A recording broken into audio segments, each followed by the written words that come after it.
السلام عليكم ورحمة الله وبركاته. اللهم ألهمنا مراشد أمورنا وأعذنا من شرور أنفسنا ومن سيئات أعمالنا. الحمد لله عدد خلقه ورضا نفسه وزنة عرشه ومداد كلماته. اللهم صل على سيدنا محمد وعلى آل سيدنا محمد كما تحب وترضى عدد ما تحبه وترضى. سبحانك لا علم لنا إلا ما علمتنا إنك أنت العليم الحكيم. نحمده ونصلي على رسوله الكريم. أما بعد، فقد قال الله تعالى في القرآن العظيم والفرقان المجيد ومحكم التنزيل: أعوذ بالله من الشيطان الرجيم بفضل بسم الله الرحمن الرحيم. منها أربعة حرم فلا تظلموا فيهن أنفسكم. صدق الله العلي العظيم. وقال النبي صلى الله عليه وسلم: اللهم اغفر لي ذنبي ووسع لي في داري وبارك لي في رزقي. صدق النبي صلى الله عليه وسلم.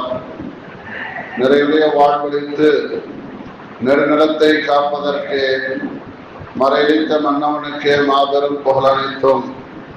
யாரை படைக்கவில்லை என்று சொன்னால் உலகத்தையும் உலகத்தில் உள்ளவர்களையும் படைத்திருக்க மாட்டேன் என்று சொன்னானோ அத்தகைய பெருமானார் ரசூலே கரீம் ஸல்லல்லாஹு அலைஹி வஸல்லம் அவர்களின் மீதும் அவர்களை பின்பற்றிய உத்தம சத்திய சஹாபாக்கள், தாபிஈன்கள், தபா தாபிஈன்கள், சுஹதாக்கள், நாதாக்கள், நல்லவர்கள், நம்மவர்கள், உலகத்தில் உண்டான முஸ்லிமான மோமினான ஆண் பெண் அனைவர்கள் மீதும், குறிப்பாக இங்கே அமர்ந்திருக்கும் அனைவர்கள் மீதும், நம்முடைய மஹல்லாவாசிகள் மீதும், நம்முடைய குடும்பத்தார்கள் மீதும் இறைவனின் சாந்தியும் சமாதானமும் என்றென்றும் நிலவட்டுமாக, அருளட்டுமாக, கொடியட்டுமாக.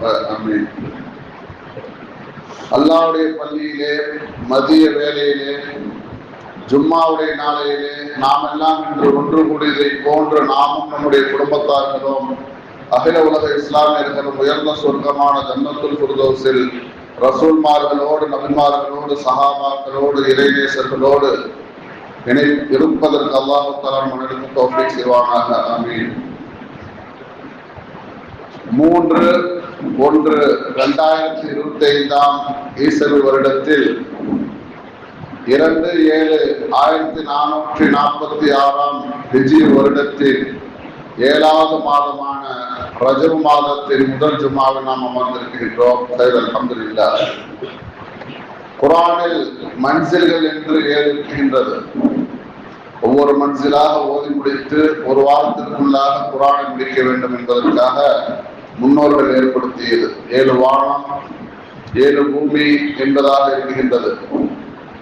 அதே போல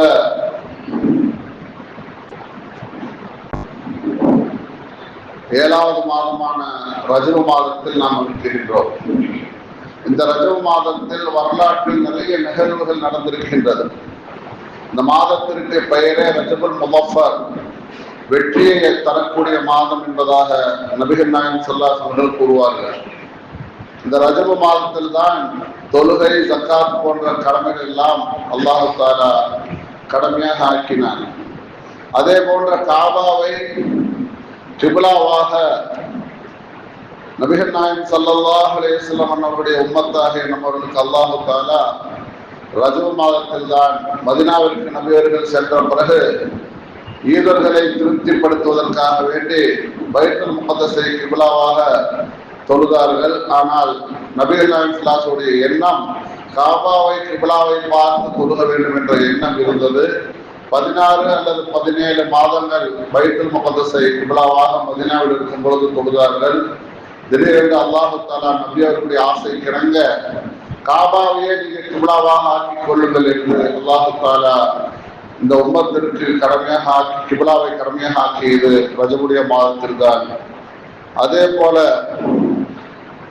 நபிகள் நாயகம் ஸல்லல்லாஹு அலைஹி வஸல்லம் அவர்கள் இந்த உலகத்தில் பிறந்த எந்த ரசூலாவது எந்த நபியாவது சொர்க்கம் நரகம் என்பதை கண்ணால் பார்த்திருக்கின்றார்களா என்ற கேள்விக்கு பதிலாக அல்லாஹு தஆலா தனக்கு பிடித்தமான ஹபீப் முஹம்மது நபி ஸல்லல்லாஹு அலைஹி வஸல்லம் அவர்களை மெஹராஜிலே இரவில் அழைத்து அல்லாஹ்வுடைய வல்லமைகளை எல்லாம் காட்டி சொர்க்கம் நரகத்தை காட்டி அவருடைய வல்ல சிதறத்துல் முன்தஹாவை தாண்டி அல்லாஹ்வை சந்தித்து வந்த அந்த மெஹராஜ் என்ற நிகழ்வு ஏற்பட்டது இந்த ரஜபுடைய மாதத்தில் தான்.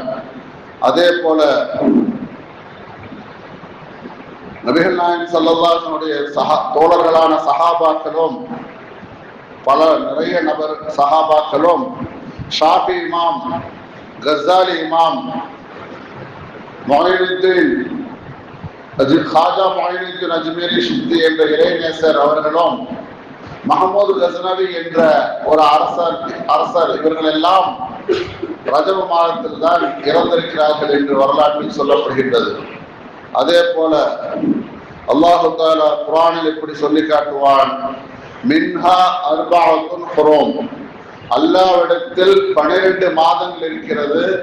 அந்த 12 மாதங்களிலேயே அர்பஅத்துன் ஹுரும் 4 மாதங்கள் கண்ணியமான மாதங்கள். பலா தபரிமு ஃபீஹின்ன அன்ஃபுஸக்கும், உங்களுக்கு நீங்களே அநீதம் செய்து கொள்ளாதீர்கள் என்பதாக அல்லாஹ் தஆலா குர்ஆனில் பதிவு செய்கிறார். அப்போ அந்த 4 மாதங்களில் ஒரு மாதம் தொடர்படியாக வரக்கூடிய துல்காதா, துல்ஹஜ், முஹர்ரம் என்ற அந்த 3 முத்தவாலின் இந்த 3 மாதங்களும் இடையிலே வரக்கூடிய ரஜப மாதமும் இந்த 4 மாதங்களும் அல்லாஹு தஆலா கண்ணியமான மாதம் என்று சொல்கிறார். அரபுலகத்திலே இந்த மாதங்களை அவர்கள் எந்த கொலை, கொள்ளை, சண்டை, சச்சரவுகள், போர் போன்ற எந்த விஷயங்களும் நடந்து கொள்ள மாட்டார்கள். அப்படி மற்ற மாதங்களில், மற்ற நேரங்களில், மற்ற காலங்களில் நடந்தால் இந்த 4 மாதங்களில் அவர்கள் இயற்கையாகவே தவிர்த்து வந்திருந்தார்கள். அதை அல்லாஹ் தஆலா குறிப்பிட்டு காட்டுகிறான்.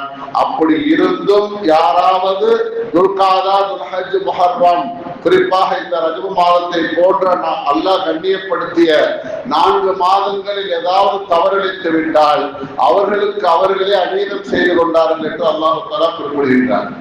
ஏன்னா ஒரு பொருளை சிறப்பு இல்லாம இருக்கிற நேரத்துல நாம செய்யாம இருந்தா அது பிரச்சனை இல்லை. அல்லாவா பார்த்து 12 மாதங்களை ஆக்கி 12 மாதங்களிலும் அநீதம், பாவம் எதுவும் செய்யக்கூடாது.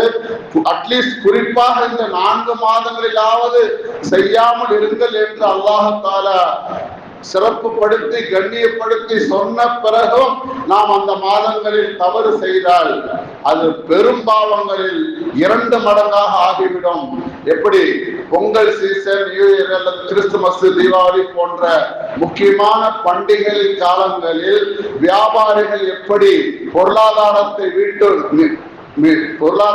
மேம்படுவதற்காக வேண்டி எப்படியெல்லாம் அவர்கள் முதலீடு செய்து அந்த வியாபாரத்தை நோக்கி லாபத்தை பன்மடங்காக ஆக்குவார்களோ அதுபோன்று அல்லாஹ் சொன்ன சிறப்புடைய மாதங்களில் பாவம், நன்மையான காரியங்களை செய்து நன்மை அதிகம் பெற வேண்டும்.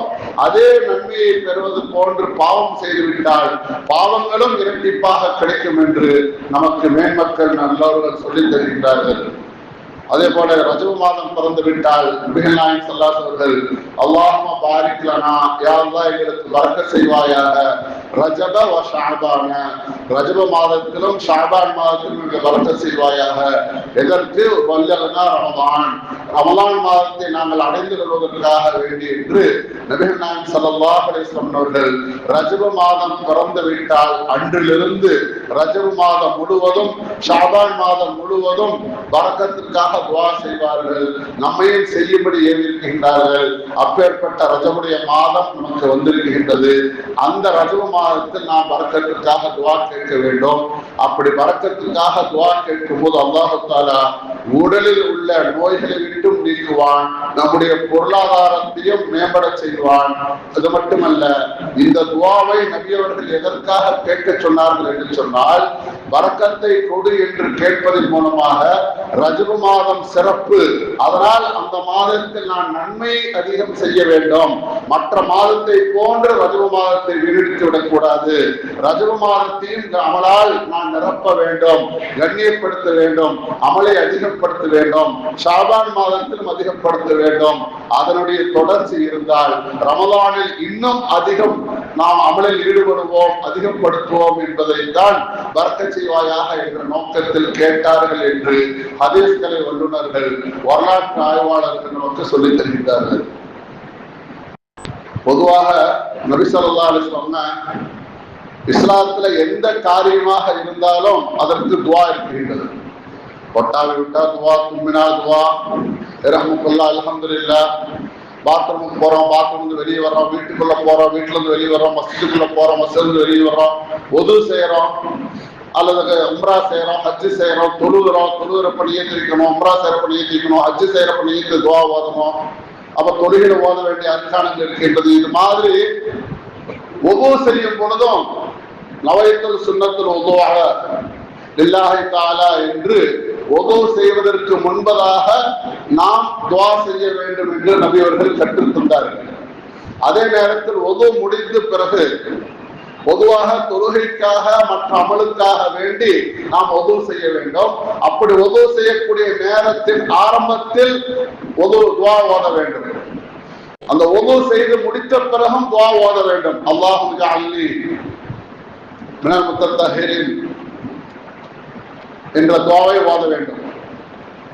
அதாவது யா அல்லாஹ் என்னை பரிசுத்தப்படுத்துவனா ஆக்குவாயாக என்று ஒது செய்த பிறகு துவா ஓத வேண்டும் என்று நபி ஸல்லல்லாஹு அலைஹி வஸல்லம் நமக்கு சொல்லித் தருவார்கள். ஆனால் ஒதுவுடைய ஆரம்பத்திற்கும் துவா ஓதுங்கள் என்று சொல்லிவிட்டு ஒது செய்த பிறகு அல்லாஹும்ம ஜஅல்னி மினத் தவ்வாபீன, யா அல்லாஹ் எங்களை தௌபா செய்பவர்களும் பாவ மன்னிப்பு கேட்டவர்களா எங்களை ஆக்கு, வஜஅல்னி மினல் முத்தஹஹிரீன் பரிசுத்தவான்களாக அசுத்தத்திலிருந்து சுத்தம் செய்யப்பட்டவர்களிலிருந்து எங்களை ஆக்குவாயாக என்று துஆ கேளுங்கள் என்று ஒது செய்த பிறகு நபி அவர்கள் கேட்க சொன்னார்கள். அப்போ ஒது செய்தா பாவம் மன்னிக்கப்படும். ஒது செய்ய நேரத்துல துவா கேளுங்க.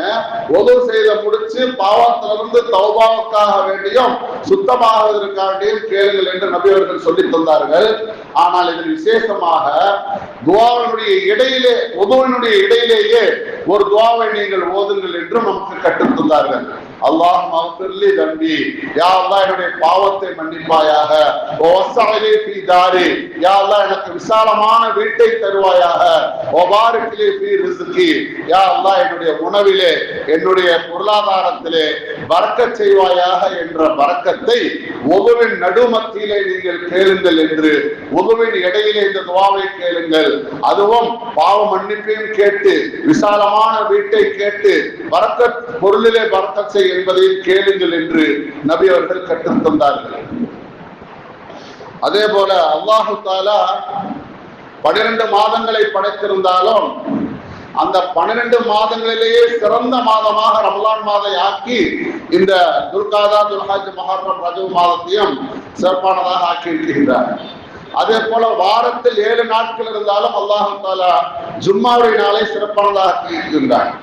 365 இரவுகள் இருந்தாலும் லைலத்துல் கத்ர் இரவை சிறப்பாக ஆக்கியிருக்கின்றான். அப்ப எல்லா நாளும் அல்லாஹ்வால் படைக்கப்பட்டாலும் அந்த நாட்களில் அல்லாஹ் தஆலா என்னென்ன செய்ய சொன்னானோ அதை செய்ய வேண்டும். அல்லாஹ் சிறப்பாக்கி கண்ணியப்படுத்திய நாட்களையும் நாம் மரியாதையாக சிறப்பாக்கி கண்ணியப்படுத்த வேண்டும் என்று நமக்கு அல்லாஹ் தஆலா சொல்லித் தருகின்றார். அப்போ அறிவுடையவர்கள், விளக்கமுடையவர்கள் அல்லாஹ் தஆலா கண்ணியப்படுத்திய மாதங்களை கண்ணியப்படுத்துவார்கள். வீணடிப்பவர்கள் அறிவிலிகளாக, அறிவில்லாதவர்களாக, விளக்கமில்லாதவர்களாக, மடையர்களாக இருக்கிறார்கள் என்று கத்தாதா ரஹ்மத்துல்லாஹி அலைஹி அவர்கள் நமக்கு சொல்லித் தருவார்கள். அதே போல நபிகள் நாயகம் ஸல்லல்லாஹு அலைஹி வஸல்லம் அவர்கள் பரக்கத்திற்காக பிரார்த்தனை செய்தார்கள். அவுஃப் இப்னு மாலிக் அல்-அஷ்ஜாஇ என்று சொல்லக்கூடிய ஒரு சஹாபி அவர்கள் நபி ஸல்லல்லாஹு அலைஹி வஸல்லம் வர்றாங்க. வந்து யா ரசூலுல்லாஹி ஸல்லல்லாஹு அலைஹி அவர்களே, என்னுடைய மகன் முஷ்ரிக்குகள் இழுத்து சென்று சிறைப்படுத்தி விட்டார்கள் என்பதாக அந்த அவுஃப் இப்னு மாலிக் ரலியல்லாஹு அன்ஹு நபி அவர்களிடம் கூறினார்கள். அப்ப நபி ஸல்லல்லாஹு அலைஹி வஸல்லம் சொன்னாங்க, யா அமூர் இஸ்பிர், நீ பொறுமையாக இரு என்று நான் உனக்கு ஏவுகிறேன் என்று சொன்னார்கள். அப்ப அவங்க பொறுமையாக இருந்தாங்க. அப்ப நபி அவர்கள் பொறுமையாக இருக்க சொன்னதன் காரணமாக இவர் பொறுமையாக இருந்ததுனால முஷ்ரிக்குகள் கைதிகளாக பிடித்து சென்று விட்டால் உடனே அவர்களை சித்திரவதை செய்து கொலை செய்து விடுவார்கள். ஆனால் அந்த முஷ்ரிக்குகள் அவுஃப் இப்னுல் அஜ்ஜாஹி அவருடைய மகனை அல்லாஹு தஆலா கண்ணியமான ஆக்கிய அந்த மாதத்தில் இழுத்து சென்றார்கள். அதனால் இந்த கண்ணியமான மாதத்தில் கொலையோ கொள்ளையோ திருட்டுகளோ போரோ எந்த அசம்பாவிதம் செய்யக்கூடாது என்று அல்லாஹ் சொல்லியிருக்கின்றான். ஆகவே அதை நாம் ஃபாலோ பண்ண வேண்டும் என்று சிறை கைதியாக அழைத்து சென்ற அவுஃப் இப்னு மாலிக் ரலியல்லாஹு அன்ஹுடைய மகனாரை ஒன்றும் செய்யாமல் அப்படியே வைத்திருக்கின்றார்கள். அப்ப அவருக்கு உணவு போடுறாங்க. அப்ப அந்த உணவுக்கு போடுறதுனால ஒரு வேலை வாங்குறாங்க, அந்த முஷ்ரிக்குகளிடம் இருக்கக்கூடிய ஆடுகளை மேயுங்கள் என்பதாக. அப்போ இந்த கண்ணியமான மாதங்கள் முடிந்த பிறகு இவரை நாம் கொலை செய்து விடலாம் என்பதற்காக வேண்டி விட்டு வைத்திருக்கின்றார்கள். அந்த நேரத்தில் அவருடைய ஆடுகளை இவர்கள் மேய்க்க சொல்லுகிறார்கள். அப்ப அவுஃப் இப்னு மாலிக் ரலியல்லாஹு தன்னுடைய மகனார் ஆடுகளை மேய்க்குகிறார். அப்படி ஆடுகளை மேய்த்து அவர் அல்லாஹ்வை வணங்கி தொழுது துஆ செய்து கொண்டே இருக்கின்றார். நபி அவர்கள் பொறுமையாக இரு என்று சொன்னதன் காரணமாக, அல்லாஹ் உனக்கு பரக்கத் செய்வான் என்று சொன்னதன் காரணமாக இந்த அவுஃப் இப்னு மாலிக் அல்-அஜ்ஜாஹி ரலியல்லாஹு தன்னுடைய மகனார் திரும்ப வந்து விடுகிறார். தான் மட்டும் வரல, அவர் எந்த ஆடுகளை மேய்த்துக் கொண்டிருந்தார்களோ அந்த ஆடுகளோடு வந்து விட்டார்கள். இவர்கள் ஆட்டை அந்த முஷ்ரிக்குகளான உரிமையாளரிடம் தான் விட்டுவிட்டு வந்தார்கள்.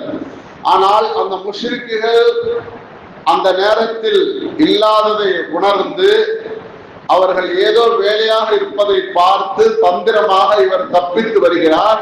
இவர் வருவதை பார்த்து சத்தமில்லாமல் இவர்கள் மேய்த்த முஸ்லிம்களுடைய ஆடுகள் இவரோடு வந்து விடுகிறது.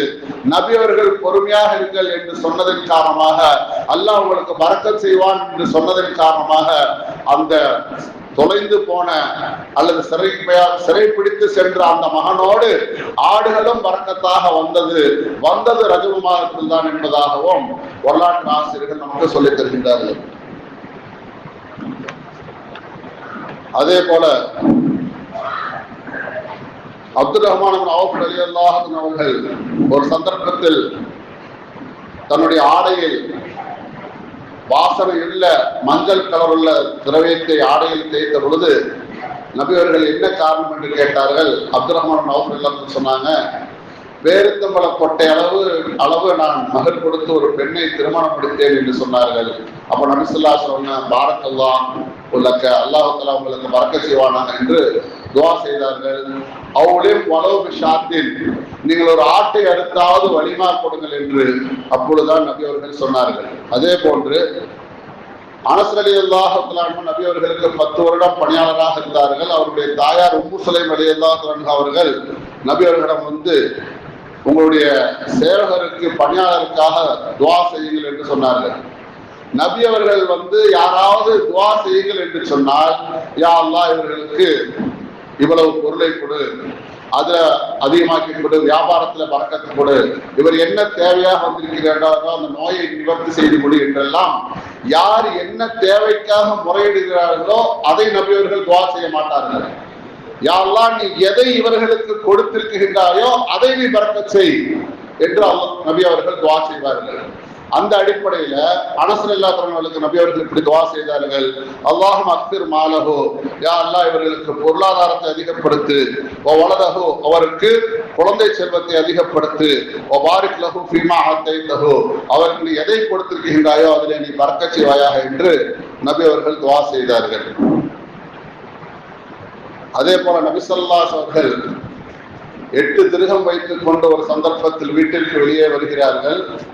வருகின்ற பொழுது ஒரு ஆடை வாங்கலாம் என்று மதீனாவினுடைய கடைத்தெருவுக்கு வரும் பொழுது ஒரு பெண் அழுது கொண்டிருக்கின்றால், ஏன் அழுகிறாய் என்று அடிமை பெண்ணான சிறுமியை பார்த்து கேட்ட பொழுது, என்னுடைய எஜமானி 4 திர்ஹம் கொடுத்து மளிகை பொருட்களை வாங்கி வர சொன்னார்கள், அதை நான் தொலைத்து விட்டேன் என்று சொன்ன பொழுது நான் வாங்காமல் சென்றால் என்னை அவர்கள் ஏசுவார்கள் என்று சொன்ன பொழுது நபி அவர்கள் 4 திருகத்தை கொடுத்து இதிலே பொருள் வாங்கிக்கொள் என்று சொன்னார்கள்.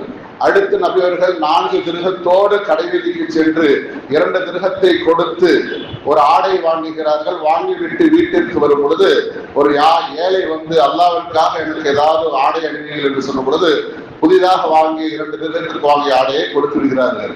திரும்ப 2 திருகம் தான் நபிகளிடம் இருக்கிறது. வீட்டிலிருந்து திரும்ப மதீனாவுடைய கடைவீதிக்கு வந்து ஒரு ஆடையை வாங்கி வீட்டிற்கு வரலாம் என்று இருக்கக்கூடிய நேரத்தில் அதே வழியிலே ஒரு ஏழை மனிதர் ஒருவர் வந்து நான் ஆடை இல்லாமல் தவிக்கிறேன், எனக்கு ஆடை கொடுங்கள் என்று கேட்ட பொழுது நபி அவர்கள் அந்த ஆடையை கொடுத்து விடுகிறார்கள். அந்த யாசகருக்கு ஆடையை கொடுத்து விட்டு வருகிறார்கள். வீட்டிலிருந்து வரும் பொழுது 8 திருகம் 8 வெள்ளிக்காசை கொண்டு வந்தார்கள். ஆடை வாங்கவும் இல்லை. வாங்கி 2 ஆடையும் 2 யாசகர்களுக்கு கொடுத்து விட்டார்கள். 4 திருகம் போய்விட்டது. மீதமிருந்த 4 திருகத்தை ஒரு ஏழை சிறுமிக்கு கொடுத்து விட்டார்கள். இப்பொழுது ஒன்றுமில்லாமல் திரும்ப அதே வழியில் வரும் பொழுது 4 திருகத்தை வாங்கி பொருள் வாங்கி அந்த சிறுமி நின்று கொண்டிருக்கின்றால் திரும்ப ஏமாறி வீட்டுக்கு போகலான்னு சொன்னா இவ்வளவு நேரம் ஆனதற்காக என்னுடைய எஜமானி என்னை திட்டுவாள், அதனால் வந்து நீங்கள் என்னை சிபாரிசு செய்து சொல்லிவிட்டு சமாதானப்படுத்திவிட்டு செல்லுங்கள் என்று அந்த சிறுமி சொன்ன பொழுது அந்த சிறுமியை அழைத்துக் கொண்டு நபி அவர்கள் அந்த எஜமானி வீட்டிற்கு சென்று சலாம் சொல்கிறார்கள், பதில் வரவில்லை. 2ஆம் முறை சலாம் சொல்கிறார்கள், பதில் வரவில்லை. 3ஆம் முறை சலாம் சொல்கிறார்கள், அப்பொழுதுதான் பதில் வருகிறது. நபி அவர்கள் முதல் சலாத்திற்கு ஏன் பதில் சொல்ல வேண்டும் கேட்ட பொழுது நபி அவர்கள் ஸல்லல்லாஹு அலைஹி வஸல்லம் நீங்கள் சாந்தி மயமாகட்டும் என்று எங்களுக்காக பரக்கத்திற்காக நீங்கள் துஆ செய்யும் பொழுது அந்த பரக்கத்தை பெற வேண்டும் என்பதன் காரணமாக நாங்கள் பதில் தரவில்லை என்று சொல்லிவிட்டு இந்த பெண் தாமதமாக வந்ததற்கு மன்னித்து விடுங்கள் என்று சொன்ன பொழுது எங்களுக்கு சொர்க்கத்திற்காக பரிந்துரை செய்யக்கூடிய நீங்கள் இந்த பெண்ணுடைய விஷயத்தில் என்னிடம் பரிந்துரை செய்ததன் காரணமாக இந்த பெண்ணை நான் அடிமையில் இருந்து உரிமை விடுகிறேன் என்று நபிக்கு முன்னால் அந்த எஜமாட்டி சிறுமியின் எஜமாட்டி சொன்னார்கள். அப்போ நல்ல ஹலாலான பரக்க நபி ஸல்லல்லாஹு அலைஹி வஸல்லம் சொன்னாங்க, என்னுடைய காசு வனங்களிலேயே இந்த 8 திருகம் அதிக பலனை தந்திருக்கின்றது. ஒரு சிறுமியினுடைய கவலை போக்கியது, அந்த சிறுமியினுடைய அடிமைத்தனத்திற்கு உரிமை விட்டிருக்கின்றது, 2 ஏழைகளினுடைய ஆடைக்கு உதவியாக இருக்கின்றது என்பதாக நபி அவர்கள் சொன்னார்கள். ஆகவே எவ்வளவு செல்வ நிலையில் இருந்தாலும் எந்த சூழ்நிலையில் இருந்தாலும் அல்லாஹ்விடம் நாம் பரக்கத்திற்காக வேண்டி துஆ செய்ய வேண்டும். அப்பேற்பட்ட பரக்கத்தை அல்லாஹ் தஆலா நம்மளுக்கு தந்து வரக்கூடிய ரமலானிலே நல்ல முறையில் அமல் செய்ய பாக்கியத்தை அல்லாஹ் தஆலா